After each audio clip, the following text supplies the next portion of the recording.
first place, so I wouldn't be surprised if that's the only thing that they care about. A thing many of these duels we talk about have in common is their LAN experience, and some of them have a little bit more than others. I wonder how that's going to play a factor. Well, why don't we listen to them? I would really like to win the global championship. I think that there are certain factors that separate winning online and winning at an actual LAN. The biggest one is just your nerves and being able to control them.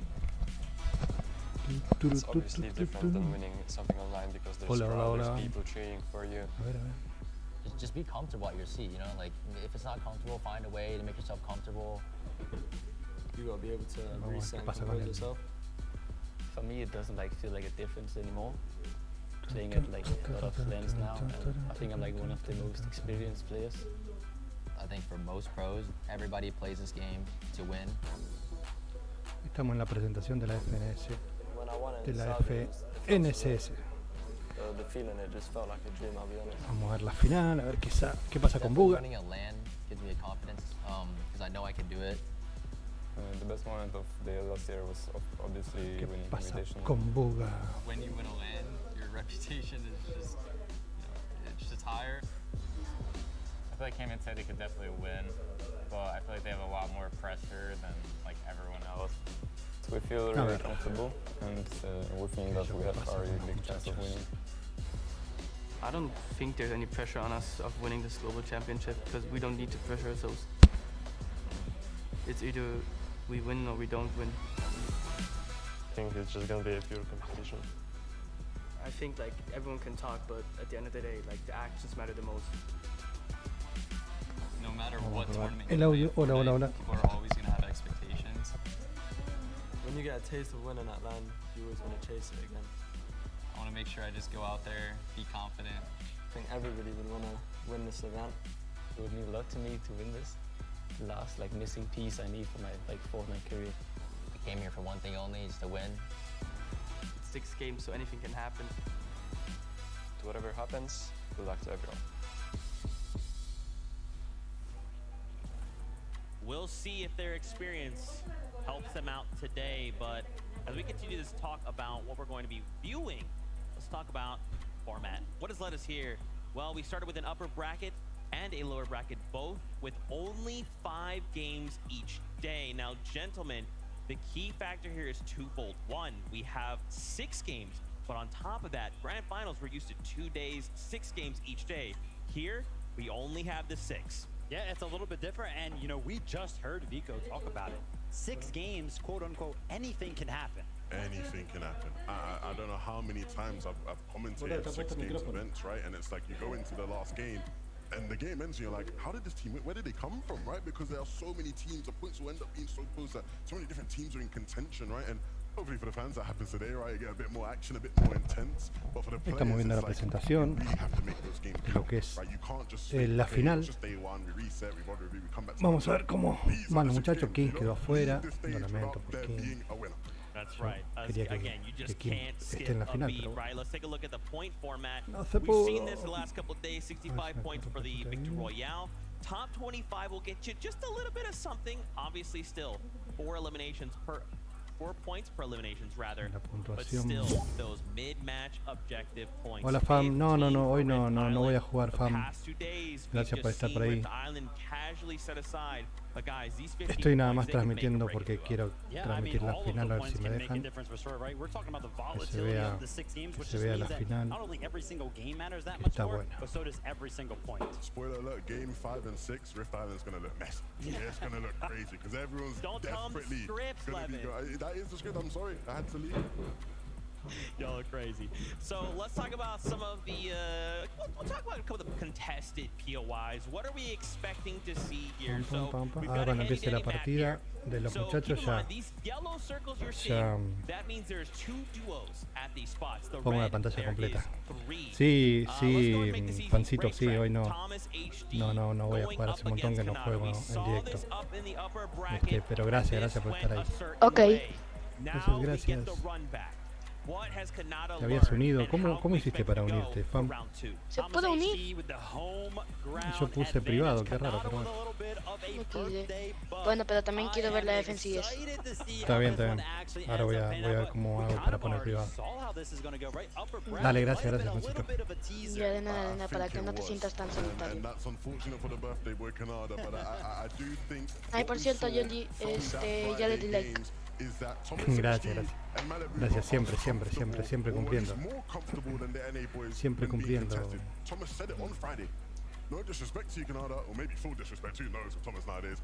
But I've played better players than you off spawn, right? And throughout the year, throughout the majors this year, we've seen them be contested. Si sabes inglés, esto será fácil para ti. No, yo inglés no, tengo cero inglés. Yo sí sé inglés. Cero inglés, Pam, cero inglés, Pam. Open English. Me alegro, eso es bueno. No, no es Open English, no es eso, te lo determino para ti, porque yo estoy estudiando en otro, aparte de Open English, no es Open You know, let's English. be honest, right? It was pretty much a rough day for them, game or upper bracket day, right? They mentioned, oh, we made it all spawn Ah, 2 times para on que se me socials, está but then the snipers saturando came acá into el play, right? audio. De hecho, por cierto, también voy a transmitir un ratito la defensiva, ¿vale? Me parece muy bien. They got Me parece muy bien. 30+ points every single game, so they know that they can do it. They're coming in with a lot of confidence.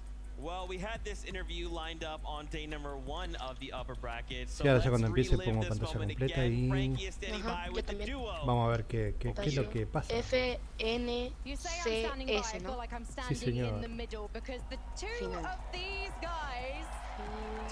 Lamentablemente yo no manejo el inglés, así que el que entienda, bien. Y el que no entienda, por lo menos vamos a ver cómo juegan, que eso es lo importante. Sí. Listo. Eso es. I mean, like, I can't do anything. Thomas is playing home court advantage. You know what I'm saying? I mean, hopefully I got the French guys on my back today. You know what I'm saying? I mean, I feel like what Canada. you're also saying is Racetrack's his home. Ese es So Canadá. why are you dropping there? Aloha Canadá, I got nowhere decía. else to land. But, you know, that's just how the game is. Like, I'm just going to have fun today. I've already accepted not winning. You know what I'm saying? But I'm just going to see what happens. You came Faltan second though in the 6, lower 8 bracket. minutos. 40th Bueno, on day number 1. Thomas, you dejo ahí came en 8 40th. minutos pongo And we pantalla need to completa clarify something here. para ver When you cómo guys had your off-spawn se dan de battles, what was the madrazos. score? I would say it's 3-2, but Canada is arguing that it's 2-2 because he died out there. But Desconecto un ratito el micro, ¿sabes, Fancito? In the air. I think he technically gets the victory there. Pero si vas a Canada, you're escuchar, saying ¿no? the game's easy when it's uncontested like yesterday. So why on earth would you want to go back to Racetrack today? I mean, like, to be honest, I don't have the respect that Thomas does in like an international land, so I can't like just go somewhere else and be uncontested, right? And I've already been landing here, and I really believe that I have the best drops at this spot. And I mean, if Thomas really could land, Thomas could land anywhere, I think, on the map. Like, unless it's not like the best teams, he would get uncontested 100%. So you're actually backing him for the win today? I mean, he's not backing anything. I'm just saying, like, I'm just gonna try my best, right? But I'm just here to have fun. All right, and Thomas, what about you? Because I know you've said second place isn't good enough after you missed out on winning major number 1 this year by 1 point. So what are you going to give this competition today? I mean, we'll just try our best, like try to get as many late games as possible and try not to get eliminated off spawn. So yeah, we'll do our best. Copenhagen, would you like to see Thomas and Canada do their best today? Boys, I know you're going to give them a show. Shake hands as we head back to the desk. Canada treating it somewhat lackadaisically, right? Just saying, yeah, I've accepted defeat. I don't buy that, Canada. I feel like this is a misdirect. I'd like to hope it is. Unfortunately, I don't think it is. Because he's been saying this for a while. Like, I asked him the week like before the tournament, he was like, yeah, I think it's over really against Thomas. And I think for anybody who doesn't really understand, that just shows you how good Thomas is, because Canada is one of the most confident and one of the best players in the world. And he thinks against Thomas HD is over. So that just goes to show how good Thomas really is. That is crazy. And, you know, I mean, there's still prize money, right? Okay, let's just, maybe we just take it slow. Canada, maybe we take it a little slow. But let's shift gears here. Let's talk about Acorn going up against Pink. I cannot wait to see what happens here, because again, it's a repeat of a battle we got to see on Friday during the upper bracket, and it's one that I'm not sure how differently it's going to go, Vivid, because Acorn and Cold, even though they were up against Pink and Vico, they still did incredibly. Yeah, and listen, me and Levin were talking about who we think's gonna win the global championship, and I was like, gosh, I really want to say Acorn and Cold, but they're contested, and you know, my competitive side is like, oh, that's such a disadvantage in a lot of these scenarios for the teams. But then everyone was like, well, I mean, upper bracket day, they won, and it was the same situation. I was like, oh my gosh, wait, they won the upper bracket by 70 points, and it was the same situation. And Pink was in disbelief almost by how impressive those guys were, because coming into the competition, Pink and Vico, they had cooked up so many different strats to try and nullify Acorn and Cold. Pink and Vico are used to being contested in this area of the map throughout the year. Acorn and Cold, on the other hand, haven't been, right? So the mentality for Pink and Vico is like, let's make it as uncomfortable for them as possible. They won't be used to it, right? They won't be able to know how to adapt. But even coming into it, using the strats he had cooked up, it still didn't phase Acorn and Cold. And after the tournament, Pink was like, I guess he's just a GOAT, because nothing phases him. I don't know what we can do to really stop this guy. I mean, that is a lot of respect to give to somebody that you are contesting. But I mean, like, Acorn and Cold deserve it, right? Cold always talks about Acorn being the best IGL in the world. And then I think everybody knows Cold is definitely one of the best fraggers. Sometimes you can just be like, hey, can you go find me an elim? It's done in like 5 seconds. Yeah, easily. If you were gonna make like a Player of the Year award and you had to have a top 3 shortlist, Cold 1,000,000% would be in that top 3 throughout the course of the year. This guy has been on a whole different level.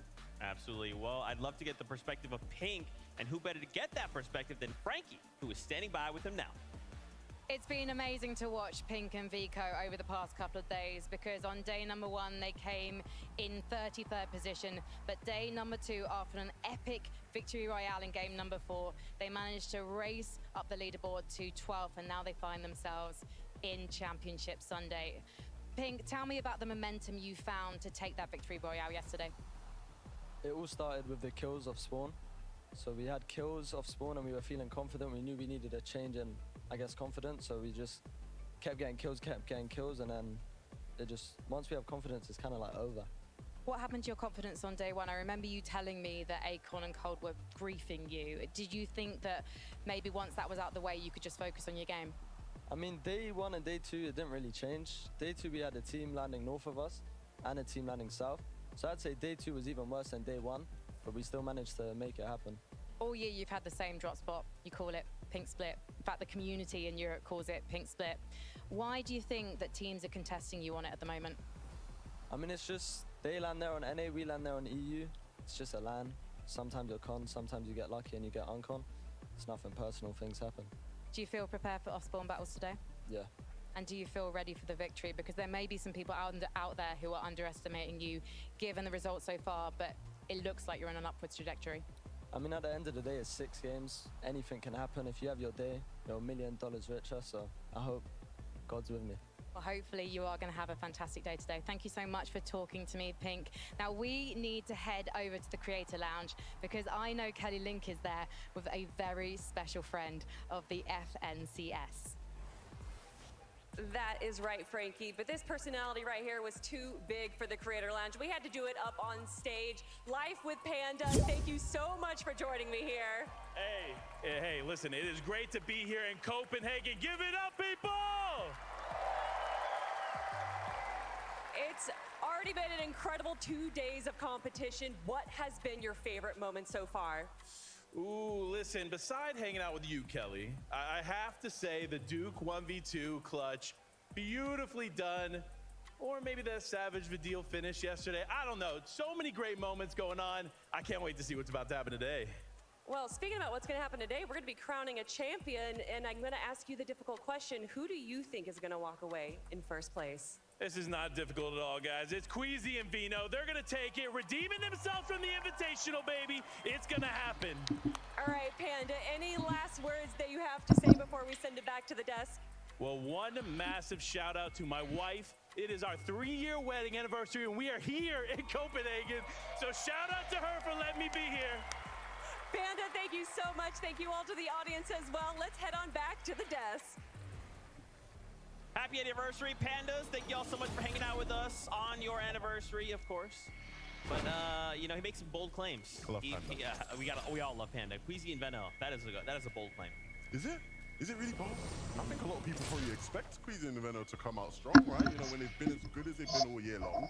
I think they're shooing to be a favorite today, no? Is it finally the point where we put in our official predictions?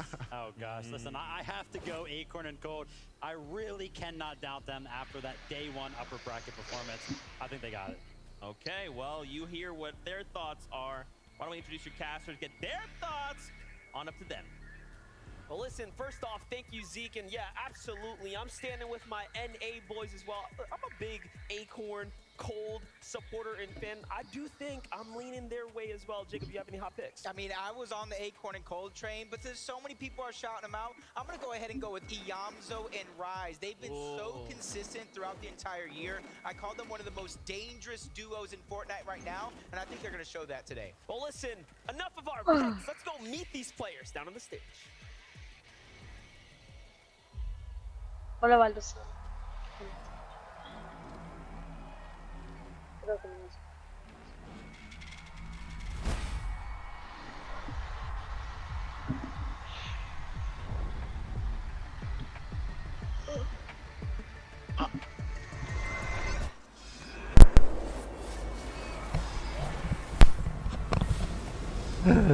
Vamos muchachos, vamos muchachos. Dios, corrí. A ver qué pasa con Buga. ¿Quién va a ganar para ustedes, chicos? ¿Cómo andas, Titi? ¿Todo bien? No sé, ni idea quién ganará. Tío, Georgie, Gonza te acaba de escribir por el chat. Ah, bueno, después veo el chat. Hola, Gonza. Ni idea. A la bestia. Hay un par que son buenos, chaval. Estaba viendo un par. Yo te digo, estoy entre... Creo que le ponen más atención al FNCS que al propio Fortnite. Sí. Yo creo que estoy entre Shelty y Buga. No sé cuál. No, pero Shelty no está. Yo creo que Buga. Shelty no está. No pasó. Está Buga y hay unos cuantos más, pero no todos los nombres. Yo creo que Buga. Click quedó afuera, King quedó afuera. El único que pasó es Buga. La copa está buenísima, ¿viste? Sí. Es la final. Global Champion. ¿Quién será el campeón de la FNS? ¡Ojo! Vamos a ver. ¿A qué lo dicen ahora? No, ahora tienen que competir. Ahora es la final. ¿Van a competir? Claro. Uy. Son 5 partidas, creo. 5 partidas. Garu, unite Garu, si los chicos se unieron para mirar. Of Fortnite duos have been competing for the chance to stand here on this stage in Copenhagen. And now just 50 remain in the running to lift the trophy, to own the Axe of Champions and call themselves the best Fortnite players in the world. Copenhagen. Dice que no le deja. History made. ¡Aplausos! You have been the most incredible audience all weekend, and I know you can't wait to give these players your all. So, for the final time this year, please, Copenhagen. Y lo están grabando en vivo, ¿no? Sí. Ahora voy a transmitir yo también para Twitch. Yo también estoy transmitiendo. The mates, Daisy and Podesai are here. With help from their supporters, they are ready to take on the competition. Viva la France! ¿Terminado o no? Let's give Grolls and Klowski a warm welcome. This duo has worked hard to get this far. It is time for them to begin los que lograron pasar a las finales, ¿no? Vamos Copper primero. Yo quiero ver a Buga. Si no está Buga, me muero. Uy. Qué suerte que tiene que pibe. Sí, Buga está en la final. Estos son los que pasaron a la final. Está el Mero también, creo que es mexicano, ¿no? El Mero. Sí, yo estoy grabando. No parece boba, por favor. Garu, no sé cómo. A ver. Mandá solicitud, Garu, ahora que tengo el mouse a mano. Brasileros. Ajá. Brasil. Este es de global, del mundo en general.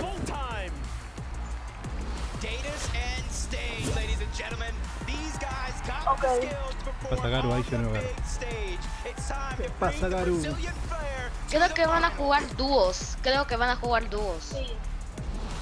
Sí, es un mundial ¿Dónde de está dúo. Buga?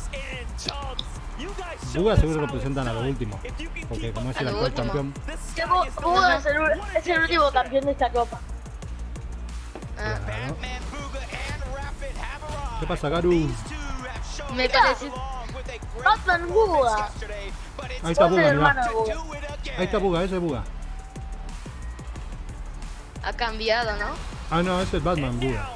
Batman Buga. Pensé que era Buga, no. Sí. Es que también a mí también me pareció que era Buga, pero por la cara no. No, se nota por la cara. Es como una copia. Uy, no mostrado. No, todavía falta. Tranqui.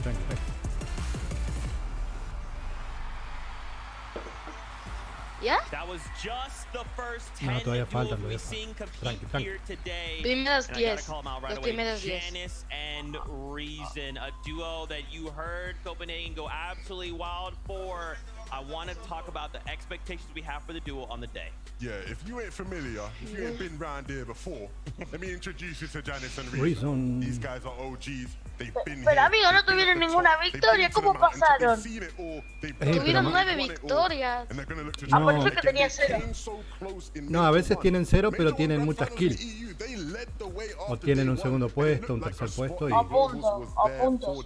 Claro, las kills les suman puntos, los segundos y tercer puesto también. No se puede poner el idioma de No se puede. No se puede poner ¿cómo idioma. ¿cómo van a doblar algo en vivo? Es verdad. ¿Y Garu no entró? Ah, no entró. ¿Qué pasa? Voy a ver si hay subtítulos. Sí hay subtítulos. Pero quiero ver si se pueden poner acá. That's right. That's just the first end. I want to meet the Y next en vivo end, so no let's creo. just jump right into it. Tendríamos que haber contratado a alguien que sepa inglés. Sí. Ahí está. Ahí viene otra presentación. Mónaco y Falcon. Tyson. Es como de Francia. Contra Francia. Contra Francia. Estos son buenos. Estos son buenos. And here we have Pixie and Cheaton. Pixie también. Chicos, no me deja salir. Tienes que tocar opción. ¿Ah? Sí, te tiene que dejar. No me deja. Peterbot, este creo que ganó una partida. Listo, ya está. Sí, al costadito hay una flecha.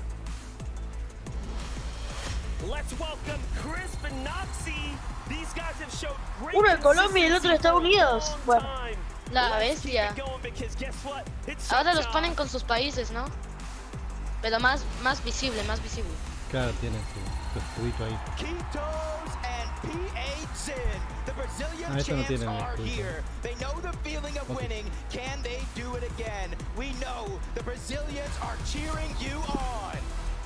Brasileros. Son de Brasil. Do Brasil. Definitivamente Brasil. Brasil.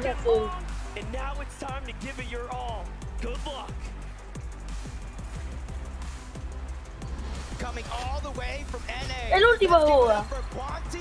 Sí, El último sí o sí tiene que ser el Buga original, no Batman Buga. No Batman Buga. Porque se pareció, no puedo volver a ver. No, pero es Batman Buga, no Buga. Estos también son buenos. Esos son todos buenos, no son malos. No, todos son buenos. Pero, viste, algunos resaltan sobre los otros un poquito. Son más conocidos también. Los que ya entraron deben ir abriendo el Fortnite, ¿no? ¿Cómo? Los que ya entraron deben ir abriendo el Fortnite. ¡No! Ahí está, mira. Ahí está Buga.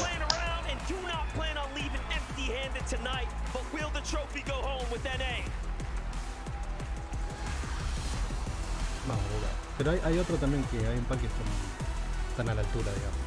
Pero ese era Dick Buga, no era el Buga normal. No, ese es Buga, ese es Buga, ese es Buga. Ese es Buga. Ese es Buga. Ese es Buga. Yo creo que gana Buga. Puede ser, Puede ser. Porque fue campeón el anterior año, creo. Si Buga gana ese trofeo, literalmente Buga es el mejor de Fortnite. Hasta ahora sí. Igual hay un par que juegan muy bien. Totalmente. Buga clasificó 16 ahora, Lo clasificó primero, así que hay varios que son están por un poco encima. mejores. Claro, que están por encima, digamos, o que les fue mejor. Bueno, parece que Fortnite no tiene una buena plata para poder poner auriculares buenos. Sí. Pero aunque sea... no, sí, mirá. No, no creo, no tienen mucha plata los de Fortnite, mira. no, sí, mira. Armaron eso nomás. El anterior, siendo sincero, fue mejor porque hasta tenía decoración de Fortnite y todo. Claro, puede ser. Bueno, ¿y ahora qué nos van a mostrar? Y están buenas las presentaciones que hacen.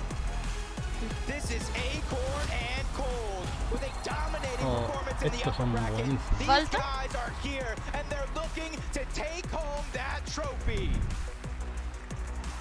Estos son buenísimos. Estos ganaron, creo, una partida. ¿Te imaginas que de repente aparecía de Greg? De Gref está retirado, creo. No lo sé. Representing the Middle East, Samshari and Rude might be the only team from their region, but that doesn't stop them from winning. These guys will do whatever it takes to succeed. Sí, me parece que sí le pasaron.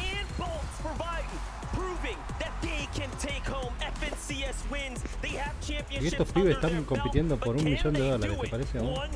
Tienen 15 años como mucho. Amigos, los pibes tienen 20 años, 15 años, hay uno que tiene 13.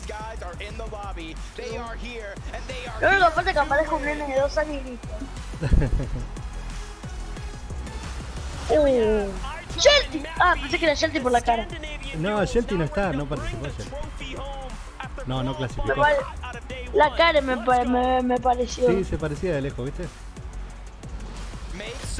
El Shelty. Me dice que tiene gripe, parece.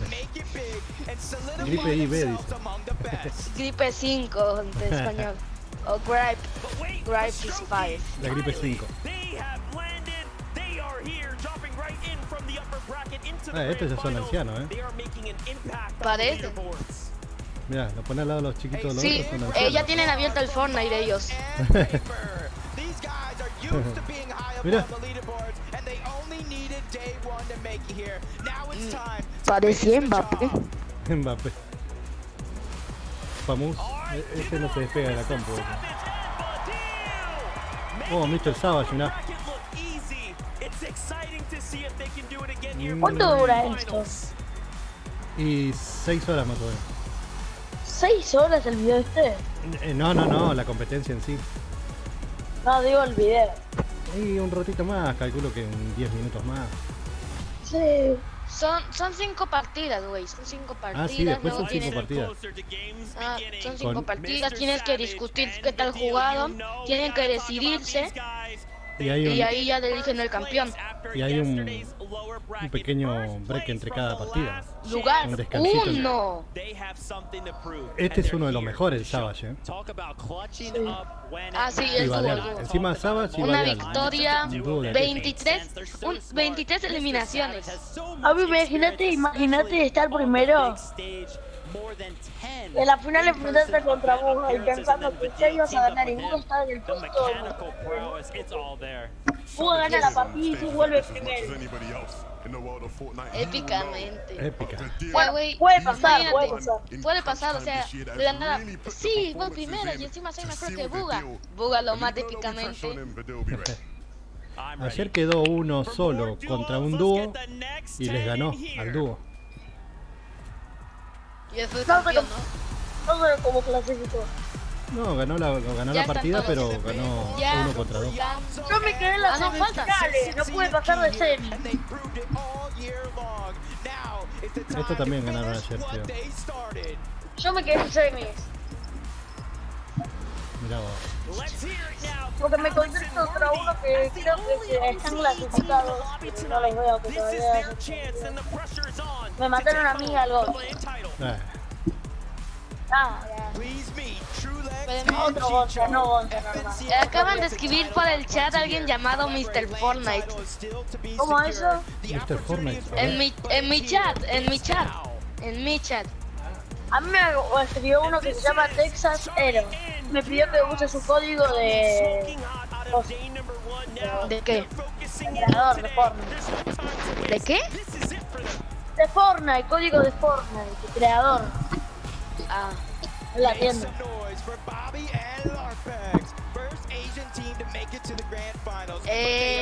¿Quién es el Mr. Fortnite en primer lugar? Porque... Pero igual le mando saludos. Quiero ir más cerca.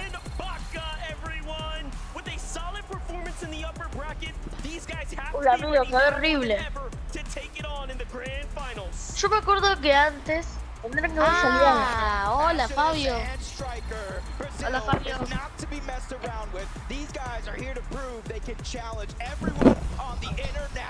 Chicos, les pido por favor que nos inviten al grupo, sí, acá, para que se unan, por favor. Vos haces una cosa. La partida está pública, se puede unir. Se puede unir gente. Qué raro, yo puse privado.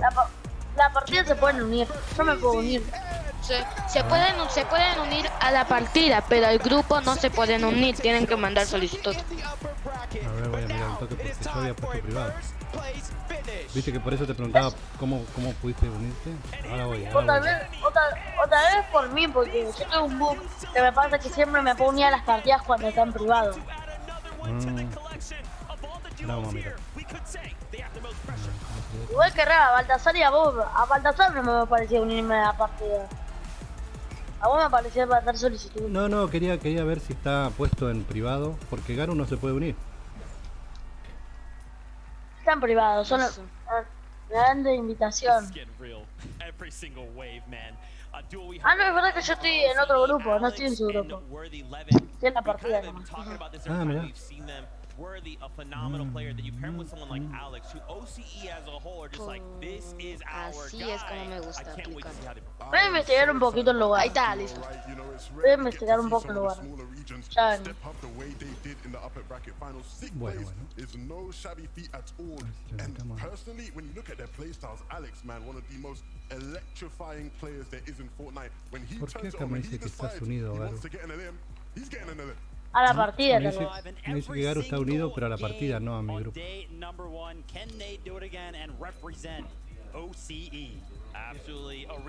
Claro. Pará, ¿quieren que me una a su grupo? Ya sea, sí, sigue en su grupo. Porque ya que estoy en la partida,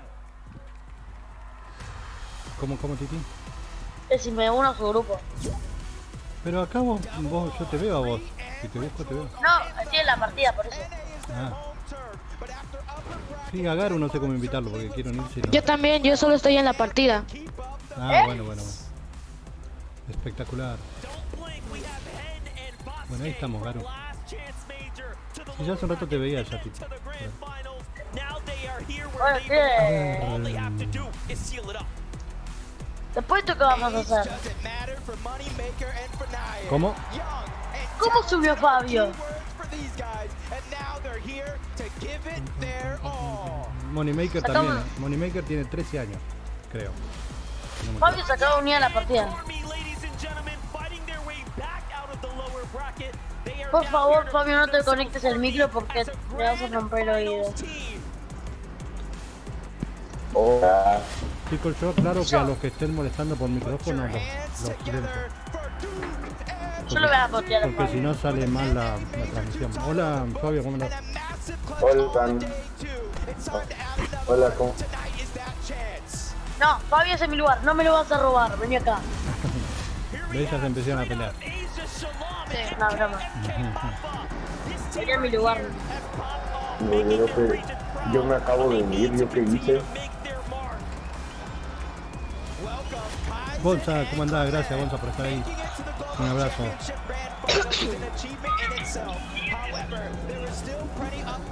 ¿Esto de qué se trata? ¿Cuánto se van a tardar en presentar? Vamos a ver cuándo. Bro, ¿esto de qué se trata? ¿De qué se trata? Es la FNCS, güey.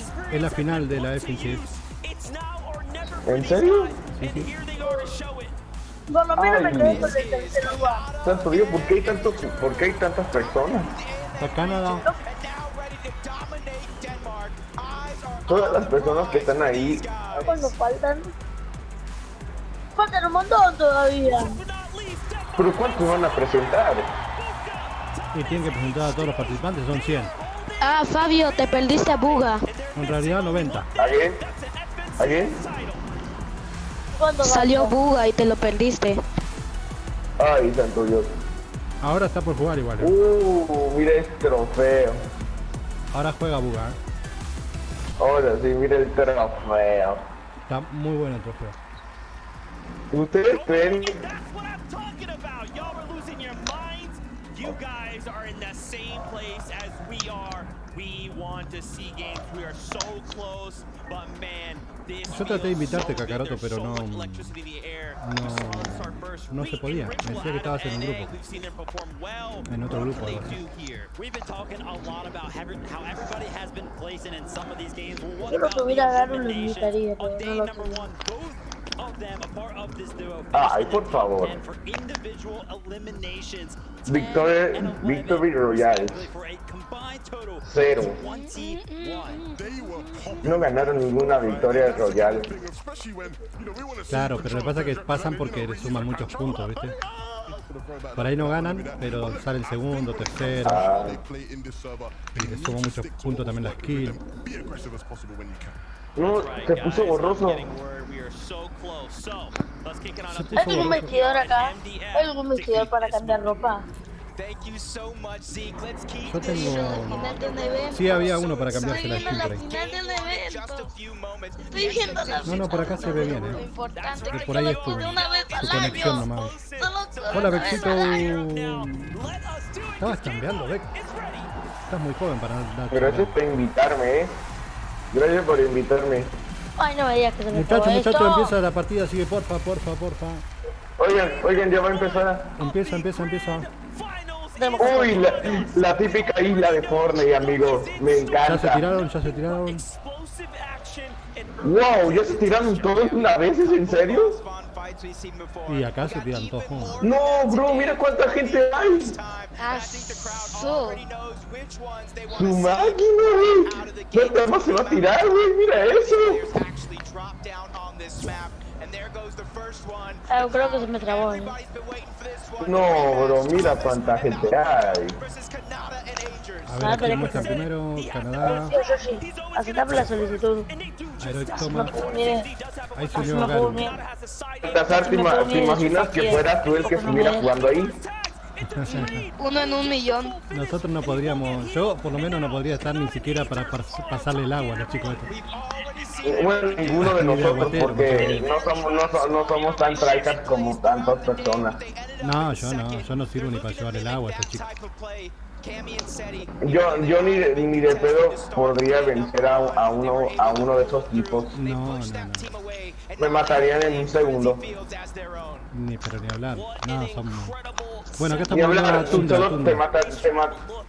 te matarían en solo de aterrizar. Antes de aterrizar ya estás muerto, ya, es así. Por lo menos yo, ¿no? Yo hablo por mí, no hablo por mí. Eso si no te disparan, eso si no te ven en el cielo. Por eso, antes de aterrizar ya... Mira, acá se está peleando. Tundra con... Lo mató. ¿A quién mató? Mató a alguien. Y a Lo mató. Uy, ya se está matando. Miren por allá al diva. Miren al diva de la izquierda. Pero son varios equipos, ¿verdad? Sí, son dúos. Son dúos. Son dúos, mira, acá se están peleando. Santo Dios. No, ya se mataron a varios. Motiza. Pero como que están jugando en el... Juegan en computador, juegan en computador, ¿verdad? Sí, algunos son de mando. Pero juegan, están todos juntos ahí en el lugar ese, ¿no? No, bro. Estamos hablando de Dead Race. Pues, yo creo que algún día podremos llegar ahí, pero algún día no por el momento. Yo creo. Ah, sí, sí, practicar. Lo que pasa es que estos chicos tienen entrenadores, todo, ¿viste? Viven de esto. Ah, sí. Vale. ¿Quieres decir que ellos entrenan con ¡A la bestia! Claro, no, tienen entrenadores, todos, sí, sí, sí. Es que es un trabajo para ellos. Pero entrenador de juego, ¿para qué si ya se aprende jugando el mismo juego y el mismo juego, güey? No, bueno, pero nosotros sabemos jugar, ellos saben las técnicas, saben todo. Está cargando. Podasai lo está cargando. ¿A quién? Está cargando el compañero. Me parece que no es el compañero, ¿eh? Me parece que bajó a uno y lo está llevando. No, si lo es, sí, porque mirá. si no lo ha matado, no. Lo está llevando porque creo que te cuenta el daño, algo así. Lo lleva y le va haciendo daño después. Sí, pero le están persiguiendo por atrás, quieren recuperar a su compañero. Ah, sí, ni hablar. ¿Ves? Lo mantienen vivo para que le siga contando el daño, una cosa así. No, bro, son demasiado tryhards. Lo va a tirar, Ni lo va de a tirar. pedo. No, aparte tienen un IQ Ni de terrible. pedo, güey. Tienen un IQ terrible estos. Sí, Uy, qué suerte que tiene. Tienen tremendo IQ, mucho mejor que el nuestro. Me lo curan. Bro, por lo que veo, Esto tienen que ganar, por lo que amigo. veo. Por lo que Bro, por lo que veo, el IQ de... Este es Buga, este es Buga. ¿Quién? Buga siempre como siendo pro. Este es Buga, este es Buga. No es para ofenderlos, pero no lo conozco. ¿Alguien me puede explicar quién es? O solar cinético ese. No lo conoces a Buga. ¿Alguien me... No lo conozco, güey, solo juego Fortnite. Yo no tengo culpa, no le presto atención a esto de los... Carlos Rupeño. ¿Cómo se dice? Oye, que es verdad. No, Buga es el actual campeón mundial. Che, bro. Lo que dijo Baltasar es verdad, Fabio. Pero ya, bro, ya. Me ofende. Ya me están ofendiendo ya. Ah, no se peleen, chicos. Si no, los tengo que sacar, muchachos. No, bro, estos tipos construyen súper rápido. Siempre tienen una aura. Estamos expectando todos una aura, güey. Esto tienen que ver para los chicos estos que te pegan un tiro y te hacen burla.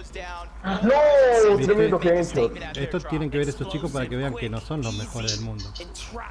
Jugar una partida privada y pegarle un tiro a otro no es ser el mejor del mundo.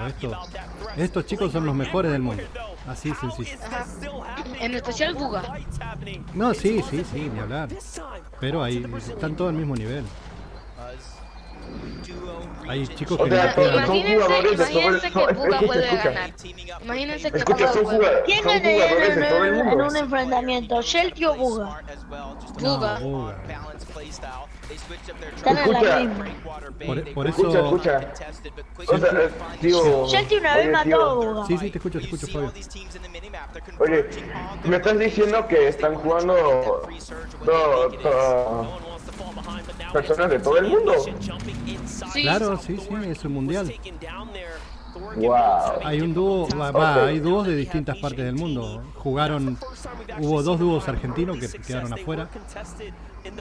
No. Quedó fuera King y algo así. Siempre con los argentinos. Quedaron afuera. Pero hay un montón de muchos países. No, venezolanos no creo que... Jugadores venezolanos... Escucha, jugadores venezolanos no creo que haya. ¿Venezolano? No, no creo que haya porque no. ¿De dónde es King? No sé si hay jugadores venezolanos, no veo ninguno. No veo ninguno. No reconozco ninguno. Yo sí. Eso sí. Claro, no, sí, ¿qué decías? ¿De dónde es King? ¿Cómo? ¿De dónde es King? No entiendo lo que me decís. ¿De dónde es King? King es de acá de Argentina. Pero quedó afuera ahora, no pudo entrar.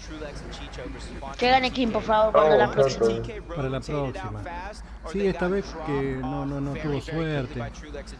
¿Qué pasó? Che, sé que es estúpido, pero no hay ningún jugador de mi país. Chicos, ¿me escuchan?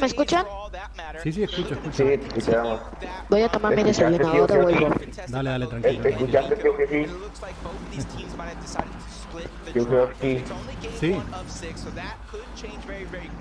Dime. No hay ningún jugador de mi país.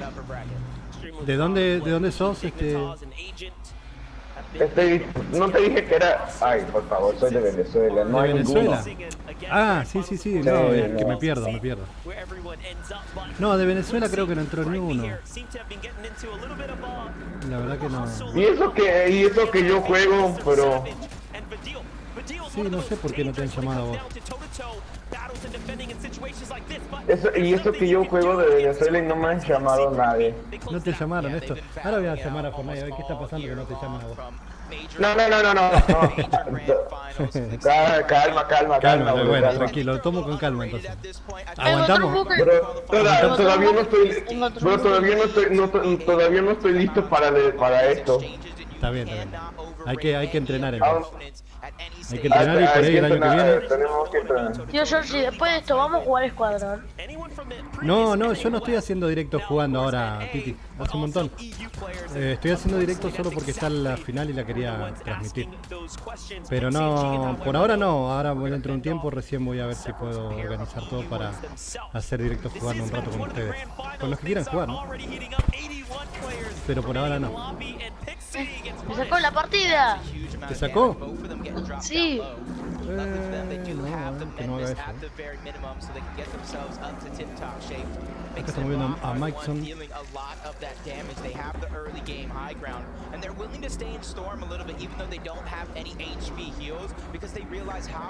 No. Pigot no clasificó, creo. Tal vez ningún jugador de mi país clasificó para ir. Tal vez no llegaron ni a entrar. Claro, hubo muchos que no. Por ejemplo, tenía ahí que son conocidos, como Shelty, no sé, qué sé yo, Ninja, ¿me entendés? Que son de nombre conocido, eso creo que no clasificaron. Mira, yo no soy el único jugador, amigo de ustedes que es de Venezuela. Alex también lo es. Claro, sí. Alex también es de mi país, es de Venezuela, ¿verdad? Sí, Alex. Un abrazo a Alex, si está viendo por ahí. Bueno, acá estamos viendo a Kaiser. Como que quedan... Como que les quedan... ¿Cómo vemos cuántos jugadores quedan? Y eso lo tienen que mostrar ellos, yo acá no lo puedo manejar. Bueno. Ellos lo muestran, ahí muestran, mira, 80 jugadores quedan todavía. ¿Dónde? Acá a la izquierda. Ya lo vi. Santo Dios, ¿cómo que 80, güey? No, estos se matan recién al final, cuando queden las últimas tormentas ya.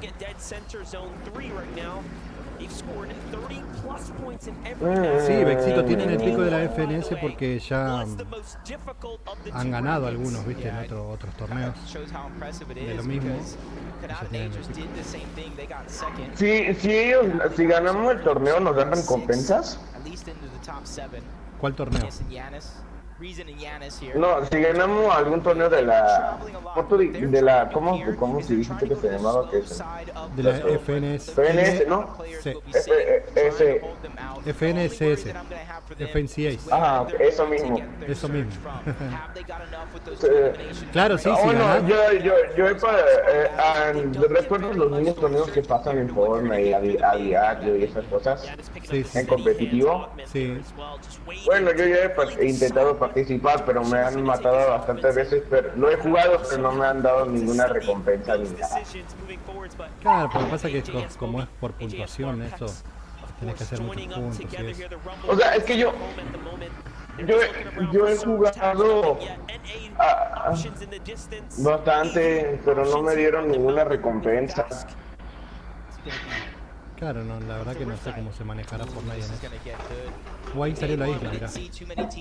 Y eso, mira, iba a participar, yo había participado en una copa para ganar a una skin era una skin de un hombre con una letra A en el pecho. Sí, yo jugué, pero... ¿Qué ibas a decir? No, iba a decir que por ahí capaz que no llegaste a los puntos que tenías que llegar, por eso no te dieron nada. Ahorita te ponen... ¿Cómo que no? Sí, jugué varias partidas, güey, literalmente. ¿Cuándo sale el próximo torneo de la PNS? No, y calculo que el año que viene recién será. Si es que hay, porque a veces no hay todos los años. No, el que estamos viendo ahora no. De está bien, me refiero a los de competitivo, Y capaz que antes de fin de año hagan uno. Por ahí antes de porque si es en dúo, te invito a ti a jugar conmigo, ¿te parece? Sí, o sea, vos querés perder. No, pero es que tú eres la única persona en quien confío. Ah, sí, yo te acompaño, no tengo problema.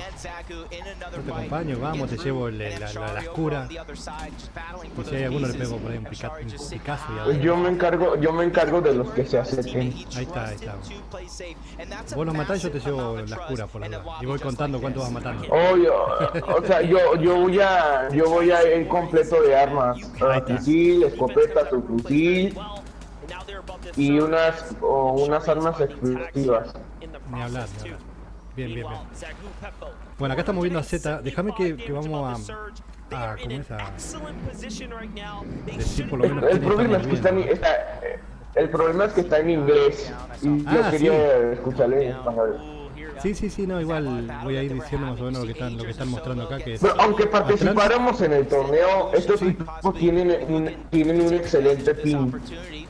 Ah, no, y con el ping no puedes competir. Con el ping de ellos no puedes competir, bro, porque obviamente te matarían.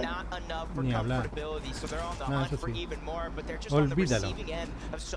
Acá estamos viendo el Team Atlantic. Pero yo creo que alguno de nosotros podría llegar, alguno.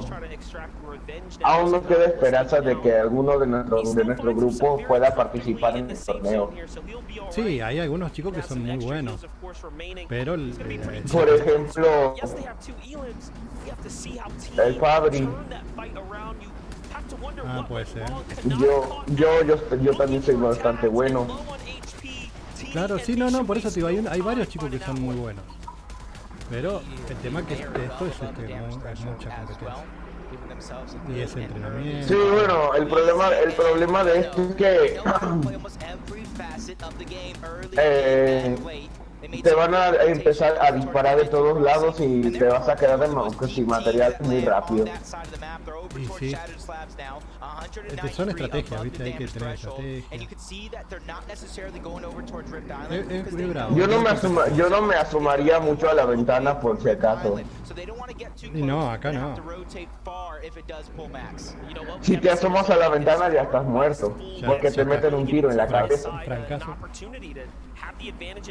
Y me imagino que para darle francazos estos tipos son bastante buenos. ¿Y por qué revive la tormenta? juegan en la tormenta esto. Esto no se hace un problema por la tormenta. Tienen tan clara. ¿Qué pedo con estos?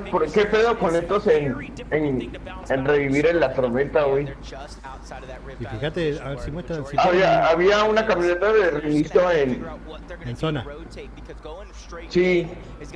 Y literalmente lo revivieron en... El problema de los torneos es que el mapa está demasiado lleno, tiene bastantes jugadores. Y a medida que la tormenta se va encogiendo, menos espacio hay para batallar, ¿entiendes? Claro. ¿Entiendes? Sí, justo me estaba A medida que va avanzando la tormenta y quede más chiquita la zona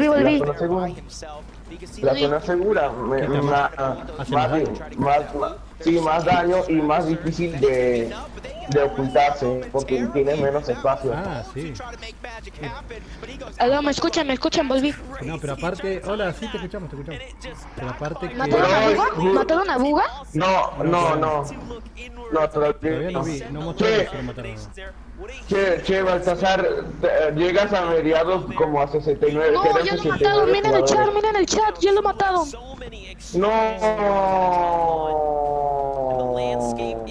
No puede ser.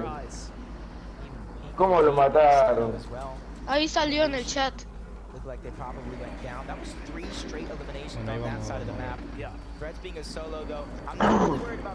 ¿Qué pasa? Ahora estamos viendo a Man City que es... Ahí está el... Este se va a morir si no hace nada. Sí, ahí lo mataron a Buga.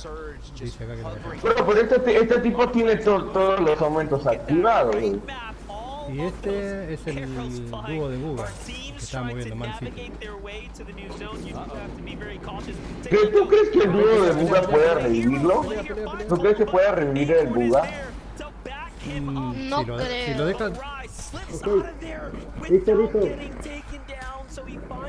Este Rice, ¿con qué estaba peleando Rice?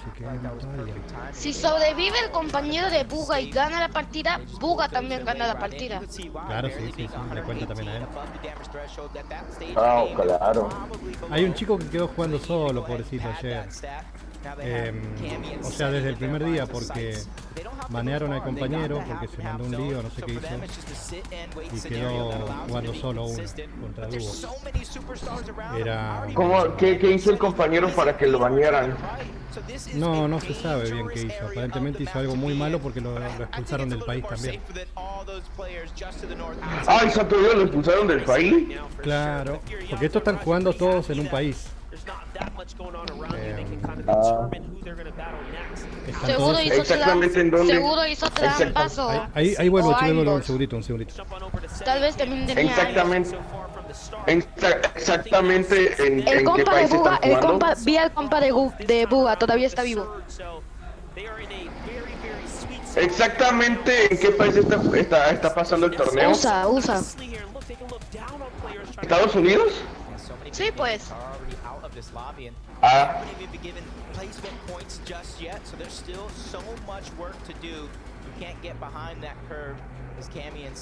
Mira, el compa de Buga todavía está vivo. Cruzan los dedos para que no se muera. Acá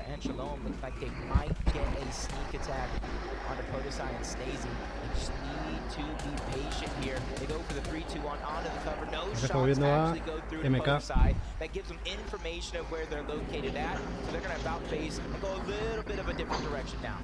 It's like Rapid lost his teammate, that man Bugas, he's not nearby.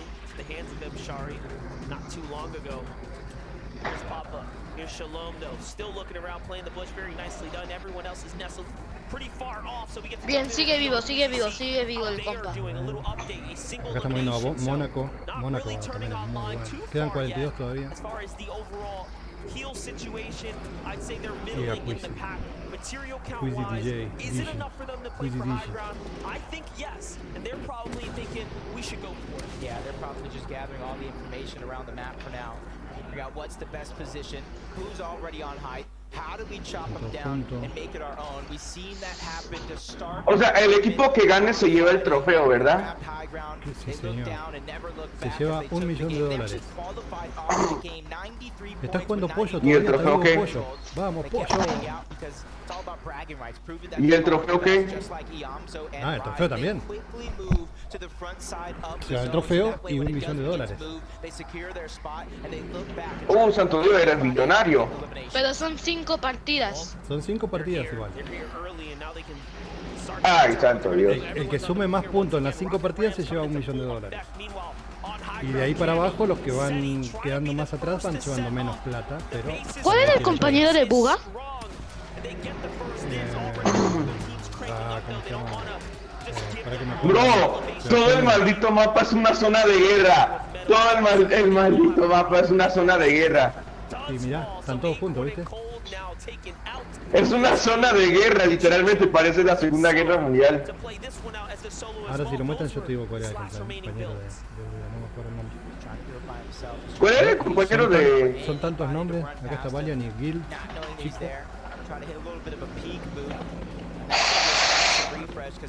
¿Cuál era el compañero de Buga? Sí, eso no, estoy tratando de acordarme, pero no me acuerdo. Big Duque. Díganme que no se murió. Big Arcon, creo.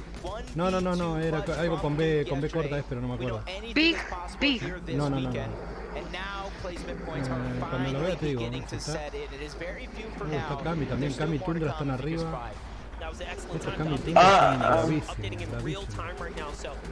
From here on out, as teams fall, placement points will be rewarded. It is really about surviving this gauntlet of action to come right now. The surge is equal. Pero son 5 partidas y demoran así. Sí, y aparte hay un lapso en el medio de cada partida de descanso. No, vale. Por eso te digo, dura más o menos 5 horas.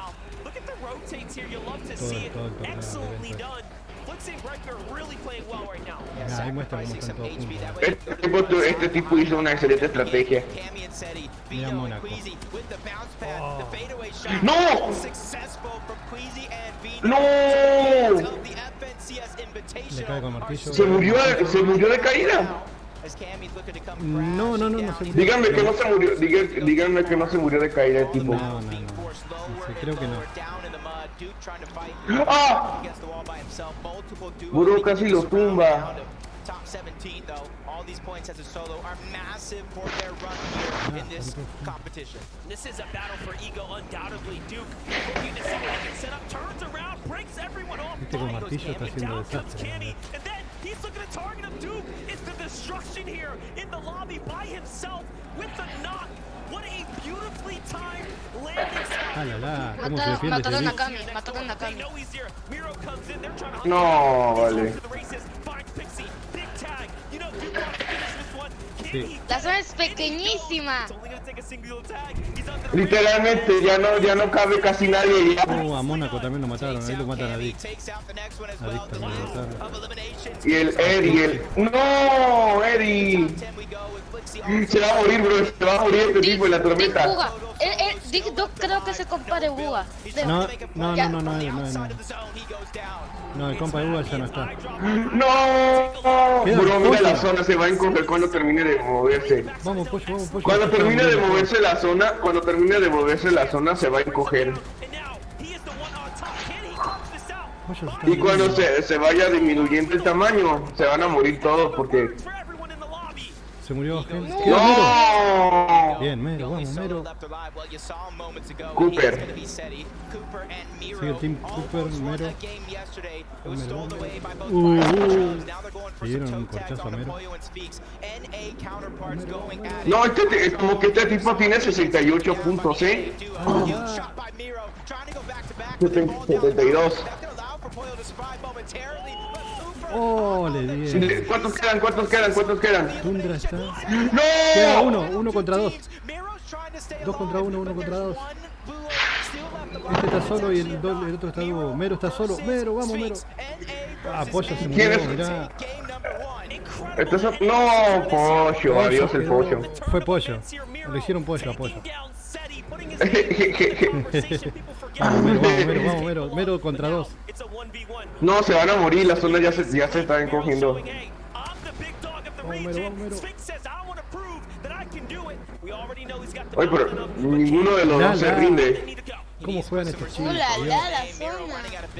¿Cómo juegan estos chicos? Lo mataron a... No, llega a editar y se muere. No, se muere. Qué pena. Buena, Mero. Pero estos son... Qué grosos que son. ¿Cómo pueden jugar así? Increíble cómo pueden jugar. Yo ni siquiera veo lo que estaban haciendo. Estos dos ancianos, mira, tienen como 13 años cada uno. Ancianos de 15 años. Qué bueno. ¿Dices que tienen 13 años? Estos tienen 15, me parece. Yo tengo 16. Y mira cómo juegas el Fortnite. Oye, cálmate, cabrón. 15 años y mira cómo juegan estos chicos. Bro, estos tipos tienen un entrenador personal. Ah, sí, estos entrenan todos los días. Estos se entrenan todos los días, no como nosotros, bro. Nosotros no jugamos todo el tiempo, ¿verdad? Fabio. No, más bien. Oigan. Sí. ¿Qué pasa, Francito? Tengo vacaciones toda esta semana. Bien ahí. A vacacionar. Yo literalmente solo tuve una clase en la semana pasada. Ah, mirá. Pocas clases, ¿eh? Así no vamos a perder mucho. Solo tuve un día de clase nomás. Qué buena partida, che. ¿Ya terminó? Muy buena partida. Tío, tienes que unirte e ir al canal de partida.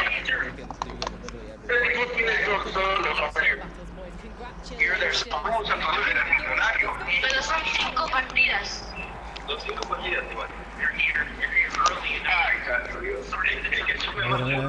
ahí están pasando la...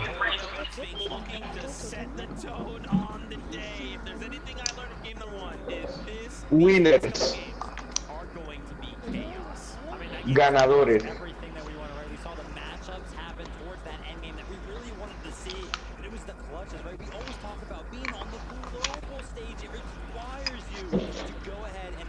Bro, pero tremendo combate que pasó entre todos, ¿eh? No, son... O sea, el pollo había matado a uno, pero después lo mataron, ¿verdad? Claro, sí, es lo que yo entiendo. Lo mataron, pero el dúo de él... ¿En las reglas se puede tumbar? Sí, es Fortnite. Sí. ¿Se permite tumbar, güey? Sí. Ve, y el que ganó es el que quedó solo, el compañero de pollo. Entonces, algo así. O es lo que yo entiendo, ¿no?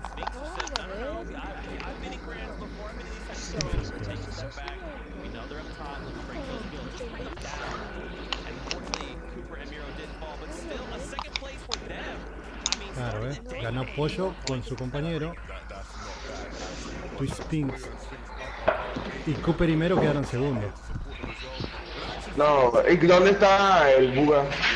Buga. No hay Buga. No, vale, ya se murió, ya está descalificado. No, porque son 5 partidas. Ahora vamos a mirar. Sí, pero a la quinta a la quinta partida y si se muere Buga está descalificado. Sí, ya no llega con los puntos. Ya no llega, ¿no? Pero, o sea, las 5 partidas y la final se va a hacer hoy día. O sea, vamos a estar aquí media hora sin... Espérate, no digas nada. ¿Qué pasó? ¿Quién se cayó? Ah, ahora sí puede... Pero no, se cayó amigos audífonos, perdón. O sea, me están diciendo que vamos a pasar media hora aquí sin jugar Fortnite. No, media hora no. 5 horas. No, vale, es la mitad del día, güey. Claro.